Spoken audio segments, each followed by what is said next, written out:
This is Rogers TV.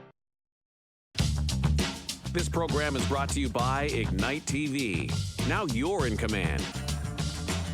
Visit Rogers.com for more details.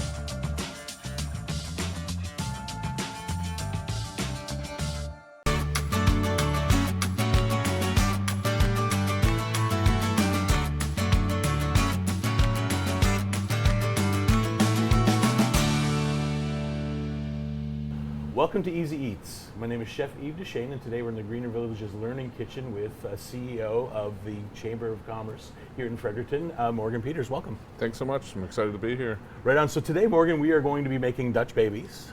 But before we get started, let's learn a little bit about the Chambers. Can you tell me what the Chambers is and what they do here in Fredericton? Sure. We're a membership-based organization. We've got a little over 1,000 members, comprised of both a combination of businesses and not-for-profit organizations, charities, primarily small businesses, but really proud of the fact that more than 100 of our members are from the not-for-profit and charity sector. So it shows how all those work together for the good of the community and support each other.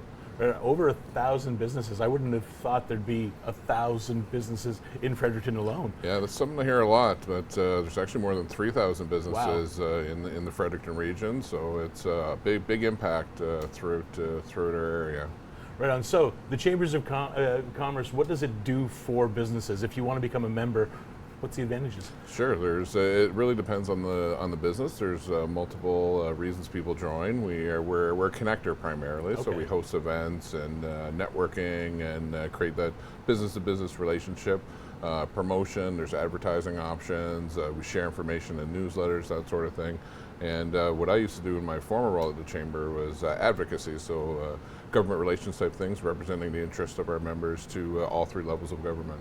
So is it advantageous for like small businesses? I know that bigger corporations are part of the chambers and things like that, but like small mom and pop shops and things like that, is that something you see more of here in Fredericton? Yeah, the chamber's for everybody, but our membership does skew more towards those smaller operations for a few reasons, but we fill a lot of the gaps that a lot of smaller businesses don't have capacity for, so that government relations piece, coming up with events and making those connections outside of operations. We often say that small business owners are busy working in their business, that they often don't have time to work on their business. So that's a gap that we try to fill with our services, and all of our staff are really laser focused on supporting our members in that way.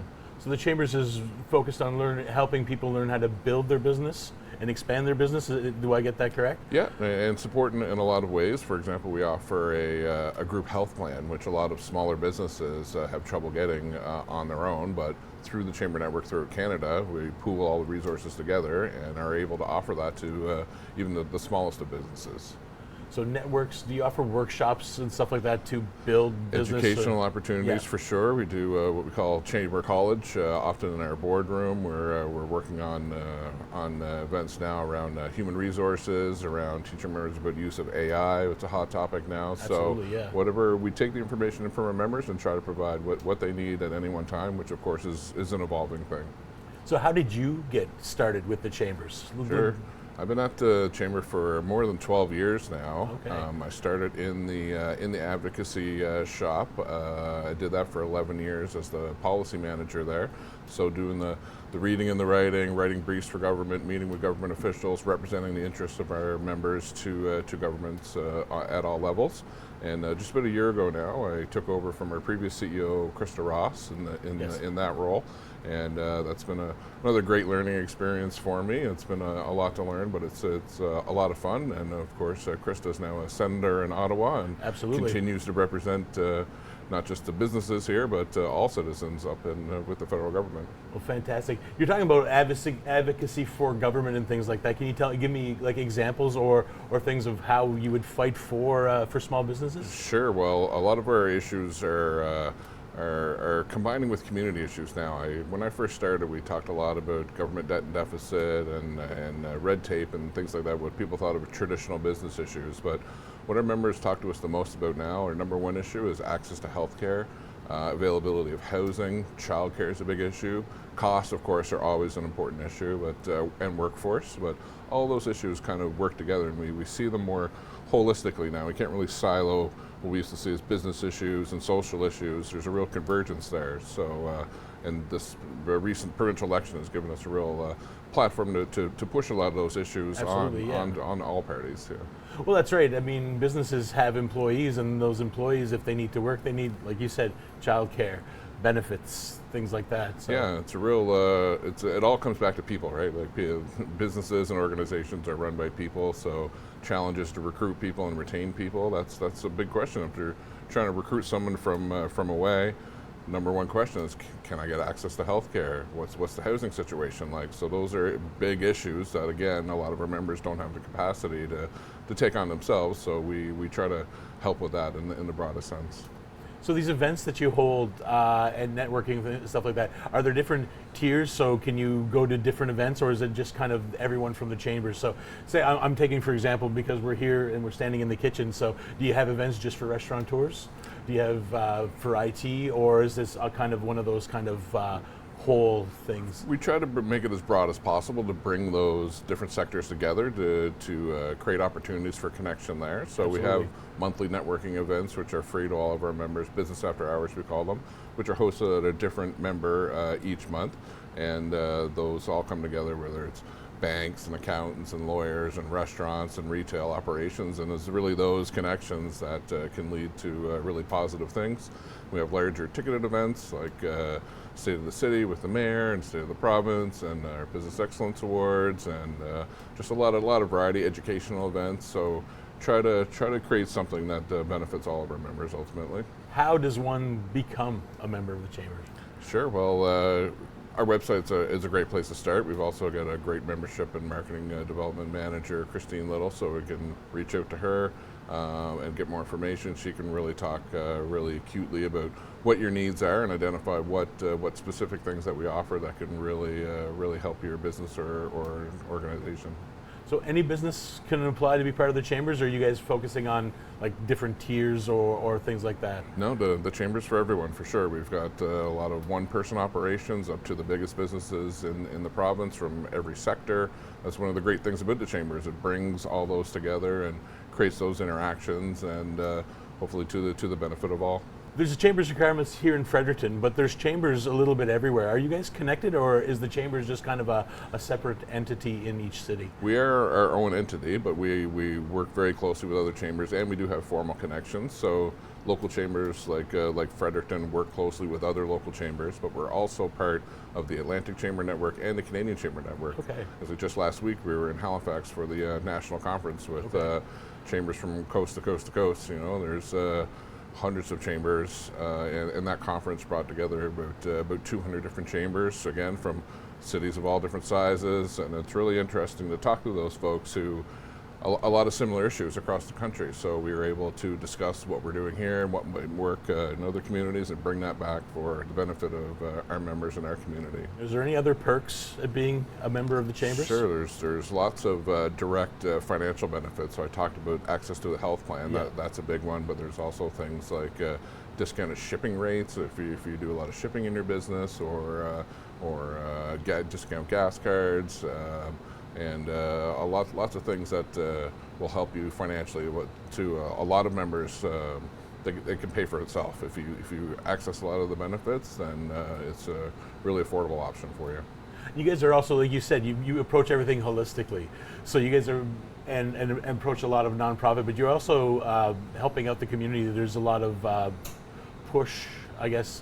Especially with us here in the Greener Village, you guys are great partners with the new center that we're putting up. So very exciting times here at Greener Village. Yeah. The Food Rescue Center, which is in the works, so opening next year, I believe. Very exciting. So, and that's a great example of how everything works together. You know, our organizational vision is stronger community through business prosperity.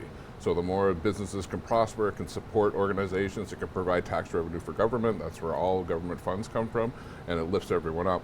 But I also like to turn that around and think of it the other way too, in that stronger community for business prosperity. So in the inverse, the stronger the community is, the better a place it is to do business, like with those access to healthcare and housing and childcare. And so the better the community be, the better place it is to do business. So it's really works all together. So we got tons of information about the chambers. So when we get back from the break, I'll show Morgan how to make a Dutch baby.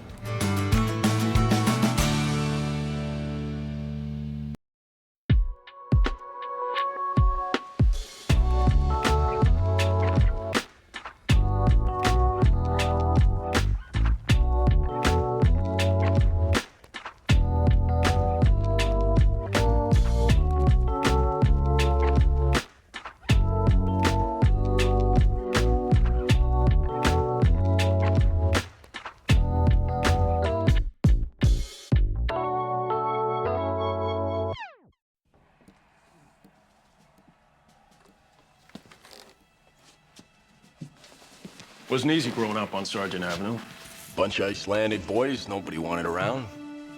but hockey was good to us. We're signing up then, George? Only if Connie here joins up with us. And the war came along. Broke up the team. But we were needed, and we went. It cost us. Too much, maybe. I don't know. But I do know one thing. We still got some fight left in us, right, boys? It's the game we've been saving it for. For us. For Canada. For the boys of Sargent Avenue. The Winnipeg Falcons served Canada in the First World War. 2 teammates never made it home. The rest went on to win the very first gold medal in Olympic hockey.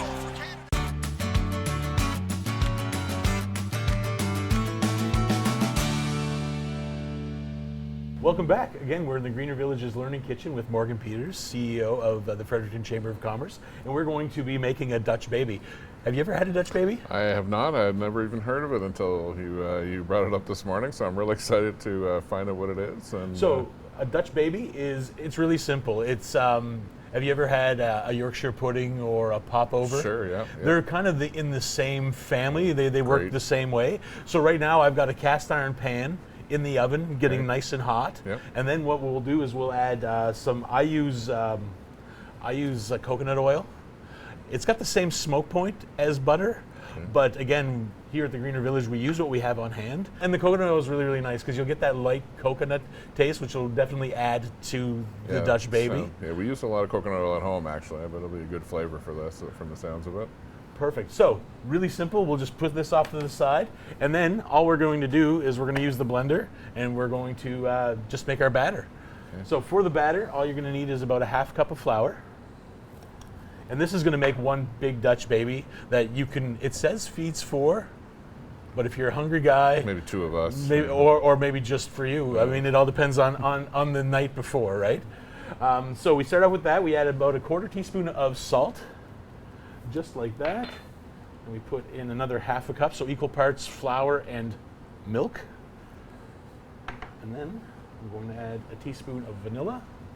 And then we're going to use some sweetener. So you could add some white sugar. I'm going to add a little bit of maple syrup. Okay. Where does the name come from, Dutch baby? Dutch baby. So it is funny because we're calling it a Dutch baby, but it's not a Dutch dish. It's a German dish, actually. And it was invented in the 1900s by a chef, an Italian-American chef in Seattle, which is kind of funny, right? It's a very multicultural dish, it sounds like. Fusion, right? So it's called a Dutch baby because his daughter couldn't pronounce Deutsch, so Deutsch came out Dutch, and then he kind of stuck with that because, you know, in the 1900s, there was the First World War, and then that kind of pulled it. So Right. the German identity was trying to be suppressed a little bit, so it became the Dutch baby. Fascinating. So into this now, we're just going to add 4 eggs. The recipe says 3, but that's 3 large eggs. And here at the Greener Village, we give out medium eggs. So kind of to sub or to add a little bit, what you're going to do is add an extra egg, Okay. and that should give us the volume that we're looking for. And now, before I add the eggs, I always crack them into a separate dish. The reason I do that is to make sure that, number 1, grab any shells that I may have missed, and to make sure that the egg is good, because there'd be nothing worse than popping them in and then the last egg goes in and it's foul, then you have to throw everything out. Okay. There we go, 2. When did you first learn about Dutch babies? One of the breakfast spots I used to work at, Okay. we used to we used to make because it's really fast, really easy to make. You can kind of make them ahead of time as well, and then just kind of warm them up as you need it. But there's nothing better than a nice fresh Dutch baby in the oven. Yeah. Are there sweet options and savory options? Dutch baby is typically a sweet option, but you can definitely make it savory. So you'll see after what we're going to do is we're going to put some fruit and stuff on it, but nothing stopping you from putting in some bacon, a couple eggs on top of that Dutch baby, folding it over, and whatever you have on hand, I guess. Whatever you have on hand, and that's exactly it. It's super easy. It's simple, and again, everyone should have some flour, eggs, and milk in the house. So it's a really pantry-ready dish. So all we're going to do now is we're going to put this on the highest setting, and we're going to let that go for about 30 seconds or so until everything's well incorporated. And then everything on the side here, I'll just give that a stop, and then we'll just kind of just work everything down just like that. Like I said, this is a lot like a Yorkshire pudding, but the difference between the Yorkshire pudding and the Dutch baby is the Yorkshire pudding is an individual, and it kind of puffs up higher. Typically you use beef fat or olive oil or something like that, something with a higher smoke point. So, and then you put them in the oven a lot hotter as well. So I notice you got the cast iron pan in the oven now. I do. Is that the main technique? It is. So what you want to do is you want to warm it all up, and then we're going to put in our fat. So slide over here for a second. Just going to open this a little bit, and all we're going to do is it's nice and hot, and then we're going to pop about 3 tablespoons of either butter or coconut oil in our case. And we're going to let that heat up again. So basically what we're doing is we're getting the oil and the fat nice and hot. So when the batter hits it, it'll automatically just puff up, and then it'll hold where it is, and then it'll just kind of cook. Sounds like a pretty quick and easy dish. Fairly quick and easy. So your oven needs to be really hot, so at about 400 degrees Fahrenheit. Okay. And then depending on your oven, anywhere from 10 to 15 minutes to cook. But it should work out great. Here, we'll spin these for a little bit just like that. And we're going to stop that. And while that's can you sorry to interrupt, can you overblend? No, you can't overblend. Okay. You just blend it till it's nice and smooth. And the trick is right now is we're going to let it sit for a little while, let everything settle, let things come together, and then we'll pour it in. It's always good to let it sit. So you can make this the night before and sit it in your fridge. And it's really nice because when it's really cold and it hits the pan, it tends to steam a little bit more, and you'll get a little bit more oomph out of your product. It's really appealing for busy mornings in our house. You can make these ahead of time as well, which is really nice. You can make a bunch of them, slide them in the freezer, and then you take them out the night before, hit them in the microwave, and it's a really approachable if again, busy on the go, you've got kids, I've got kids, and it's always a rush to get them out to school, so it's kind of nice to have something like this. Yeah. And they're big, so you can almost roll them up, and it's almost like a wrap. Yeah, sounds very versatile. So what we're going to do is we're going to macerate these raspberries, and macerate is just a fancy term for adding sugar to them, and then just kind of pressing them down a little bit to express their juices. So you can do this with any fruit, Morgan, anything that's in season. So raspberries aren't in season, but they came in this morning. So for me, anything that comes in fresh, I kind of jump on, or if there's a sale or whatever, it's great. So you just any kind of sugar. So blueberries, raspberries, strawberries. Would you adjust the amount of sugar based on how tart something is, or? Well, you can absolutely, and I mean, and your tastes as well. Yeah. So it doesn't just have to be sugar. If you had honey, you could put some honey in it. Okay. With maple syrup, we could put a little bit of maple syrup. But traditionally, it's just a little bit of white sugar, and all that does is it just brings out the natural sweetness as well of the fruit, and just kind of makes it pop. Okay. All right, so our Dutch baby is ready, and we want to keep these in here. So basically, your fat is just liquid right like this, and then all I'm going to do is grab our batter and toss it in like that, and then you see it's already starting to sizzle, right? Very satisfying. And then I'm just going to pop this right into the oven, just like this. I'm going to hit the fan. The convection fan, what it'll do is it'll wrap the heat around, and it's going to force for it to puff up a little bit more. Things cook quicker in a convection with a convection fan? Not quicker, but a higher heat. So Okay. what happens is that in a standing oven, so a traditional oven that you have at home, it heats up, but the air is stagnant. It doesn't circulate. Yeah.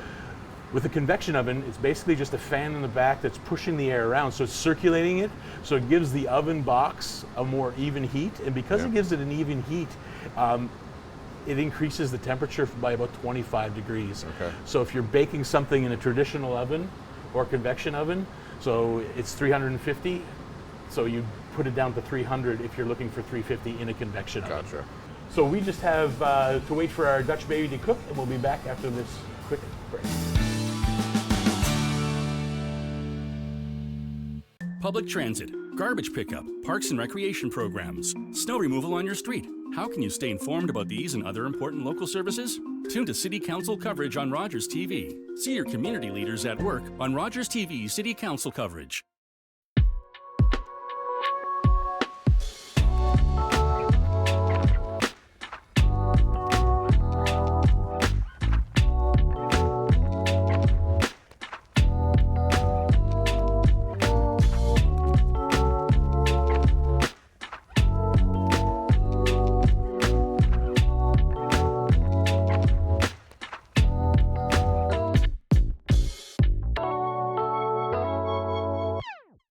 I am a wild robot.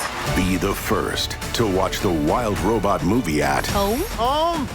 Home. Amazing! Amazing. from the studio that brought you How to Train Your Dragon. He needs to swim and fly. Swimming's easy. I can teach him the way my mom taught me. Swim! That's drowning. The Wild Robot.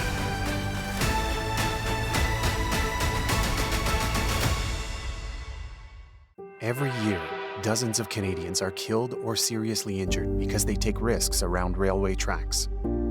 Talk to your loved ones about rail safety. Visit stoptracktragedies.ca.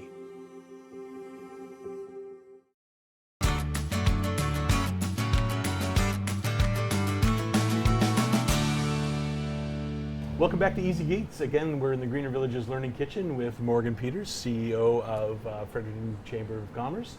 And our Dutch baby is ready now. So I'm going to pull this out of the oven. Just like this. There we go. Wow. That's beautiful. It's all nice and poofy. And then we're just going to simply slide that, if I did it right there onto this plate, just like that. So as you can see, it's kind of like a pancake, but it's custardy and eggy because of the amount of eggs. And then what we're going to do now is I'm going to get you to garnish it any way you like. So I've got raspberries right there. I've got a lovely plum and honey preserve that I made a few weeks ago. We've got maple syrup. And then, then you've got to dust it with icing sugar. That's one of those that's how you finish a Dutch baby. Yep, I'm on board. This looks amazing. So Smells amazing. While you're garnishing that, tell us a little bit about the Chambers. Are there any cool members that have just joined, or somebody you'd like to kind of highlight or give a shout out to? Yeah, I mean, lots of cool members. That's one of the great things about having 1,000+ members from every sector. A couple that immediately come to mind is Par 94 Golf, which is a operation downtown on Queen Street, which is a bar. It's right in the name. It's a pub, but it also incorporates golf. So all year round it operates, and they have a golf simulator there, so you can participate in that, and really serves that market throughout the year. Consciously Clean Refillery is a cool one. That's actually very near the chamber office, where they recycle containers for detergents and makeup products and a lot of different things. So they're kind of like a filling station. Yeah. That's a really cool concept. Really sustainable, and it's really cool. Yeah. And what did you say this was? Or? That is it's a preserve I made. We had a donation of plums a few weeks ago, and again, we have hives here on site, and I'm the beekeeper. So I took some of our honey and I made this really nice preserve. I've been playing with plums for the last, again, when we get big donations, I try to figure out the best way to use them, and then that way we can show them on episodes like this or on my lives on Wednesday. That's awesome. A little bit of honey wouldn't go astray. Yeah, just a little drizzle of maple syrup here we got locally. I think that might be Dumfries maple. And what do we have here? And that's just icing sugar. Morgan, all you're going to do is you're going to put a little bit into that sifter. There you go, and then just dust away. Yeah. And there you go. Semi-professional, I'd say. Yeah, it looks great. That looks fantastic. So, like I said, these can be eaten sweet just like this, or they can be eaten savory. So before we tuck in and try this Dutch baby, I want to talk about the award that the Greener Village recently won, the Resilience Award. I mean, it's part of our Business Excellence Awards, which we hosted a couple of weeks ago, one of our favorite events of the year to celebrate the best of our members and the community. It's a really fun, uplifting event. Really happy to award the Resilience Award to Greener Village. It's an award for a business organization that's gone through some struggles, but has shown resilience, innovation, and now is on the rise again. And can't think of a better organization than Greener Village. I mean, I don't have to tell you, but food banks across the country are struggling, and Greener Village started off as the Fredericton Food Bank, but through foresight and innovation, you've added a garden center here, basically to grow food on site, and next year we're going to open the Canada's first, I think, food rescue center. Or at least the Maritime's first perishable food rescue center, which we're extremely proud of, and I'm excited because that it's a new addition to what I do in here, or it's on a bigger scale. Right. Yeah. So just showing amazing leadership, and part of the thing we were talking about originally, how everything in the community fits together, and how organizations like Greener Village support the community, and the business community supports Greener Village, and it makes Fredericton a better place to live and work and have a business. And on behalf of the Greener Village, we are super proud of this award.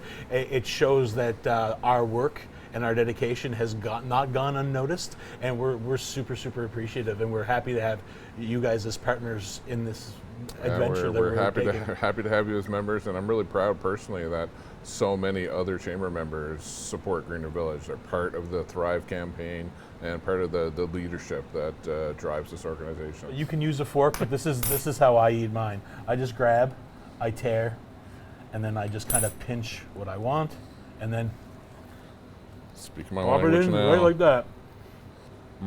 So there you go. Thank you so much for being on and telling us a little bit more about the chambers. Thank you for having me and showing me how to make this. I can't wait to make it for my family. Fantastic.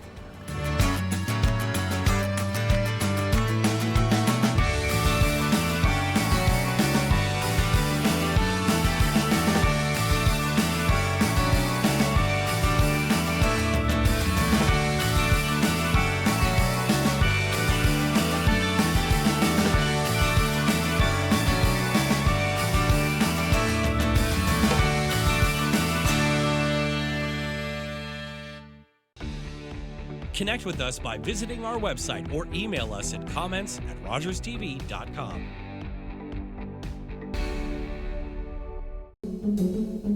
My name is Chase Nicholas. I am a Mi'kmaq hockey player. Growing up, I always remember my family talking about the Mi'kmaq as the creators of the game of hockey. In grade 7, I did research on Mi'kmaq hockey sticks as the first sticks of the NHL. I found a Mi'kmaq hockey stick made in 1917, the same year the NHL was formed. I was surprised to find out the very stick I was holding was made by my great-great-grandfather, Alexander Cope. In 1934, an elder known as Old Joe Cope wrote a letter to the Halifax Herald claiming the Mi'kmaq created hockey. I found out later that I am a direct descendant of Old Joe Cope. There was a time when Mi'kmaq children were torn from their families and not allowed to speak their language, losing their words and stories. But the stories are coming back to us. Stepping on the ice, I take pride knowing the roots of the game of hockey stem from my ancestors in the Mi'kmaq Nation.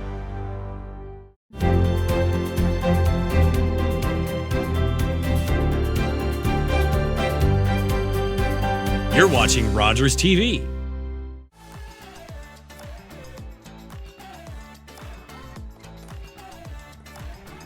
With clubs, leagues, and courts in every province and territory across Canada, squash is the sport for wall-to-wall fun, fitness, and friendship.